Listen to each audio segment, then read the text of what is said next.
Hola, bienvenidos al canal. Mi nombre es Alejandro Santana y el día de hoy vamos a resolver el ejercicio 27.8 del libro de Tippens, Física, Conceptos y Aplicaciones. Dice, un fusible de 2 amperes se utiliza en un circuito que tiene una batería, la cual tiene un voltaje de 12 volts. ¿Cuál es la resistencia mínima que debe utilizarse para un circuito que contenga este fusible? Bueno, entonces en este ejercicio vamos a seguir trabajando con lo que vendría siendo la ley de Ohm, pero también nos hablan acerca de un elemento que hasta el momento no había sido mencionado, que viene siendo este de un fusible. Y bueno, un fusible, ¿qué viene siendo? Básicamente un fusible es un elemento que se utiliza para proteger un circuito. ¿Por qué? Porque ese fusible, que más o menos su símbolo que se utiliza es este, se trata de un elemento que aquí tiene una parte metálica que para una determinada corriente esa parte metálica se va a fundir, es decir, se va a derretir y entonces va a abrir el circuito, es decir, estos dos extremos van a quedar aislados y por lo tanto ya la corriente no va a poder circular. ¿Y esto por qué se hace así? Porque a veces cuando se tienen circuitos que son delicados, como en electrónica con las tarjetas de ciertos aparatos, si llegan esas tarjetas a recorrerlas sobre ellas corrientes muy grandes, pueden dañar los elementos como los capacitores o las resistencias o los transistores de esas tarjetas. Entonces, estos fusibles se colocan en un punto determinado con el objetivo de que corten el flujo de corriente eléctrica si ésta aumenta mucho de golpe, porque puede dañar, como ya dijimos, a estos elementos.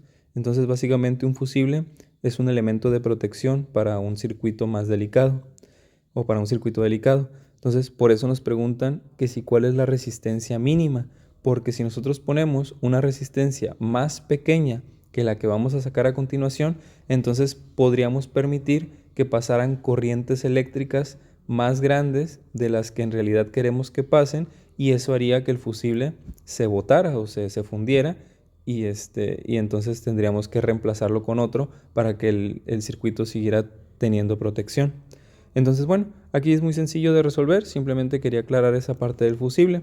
Entonces nos dicen que queremos que la corriente eléctrica máxima que pase sea de 2 amperes, porque si llega a ser más grande, pues este fusible se va a fundir. Este valor es el valor nominal para el cual la corriente hace que el fusible se funda.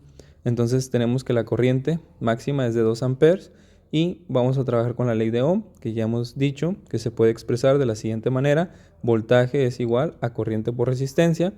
Como en este caso yo quiero sacar el valor de la resistencia, pues simplemente despejo R. La corriente que está multiplicando pasaría al otro lado dividiendo. Entonces nos quedaría que la resistencia es igual a voltaje entre corriente. Y aquí simplemente sustituimos.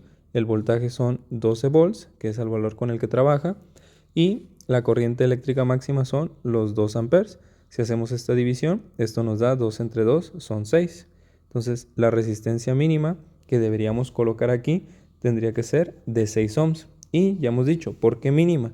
Porque si, por ejemplo, nosotros colocamos una resistencia de 5 ohms, si yo divido, aquí por ejemplo, si yo quiero ahora calcular la corriente, que sería voltaje entre resistencia, si yo divido los 12 volts entre una resistencia menor, que sería por ejemplo 5 ohms, 12 entre 5, esto me daría una corriente de 2.4, por lo cual como es una corriente más grande que la que soporta el fusible, entonces va a hacer que este se funda y se abra y deje sin protección al circuito. Entonces, por eso esta debe ser la resistencia mínima con la que debe trabajar ese circuito.